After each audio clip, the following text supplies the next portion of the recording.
দেখো বন্ধুরা, ডিম ভুজিয়া করছি, ছেলে খাবে রুটি দিয়ে। আর ওদিকে দেখো জন্য কাটবো, এখনও কাটা হয়নি, নিয়ে বসেছি। যা গরম, কিচ্ছু ভালো লাগছে না গরমে।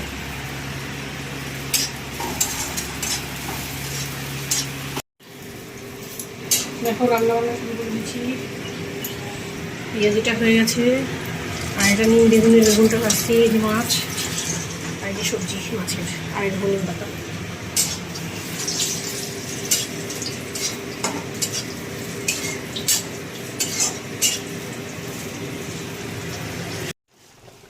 এত ভাতটা হয়ে গেছে।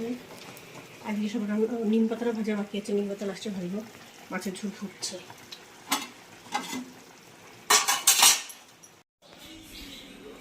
দেখো বন্ধুরা, রান্নাবান্না কমপ্লিট হয়ে গেছে। বাসন মাজছি, বাসন। তাহলে এখানেই শেষ করছি। টাটা সবাইকে, সবাই ভালো থেকো, সুস্থ থেকো এই গরমে।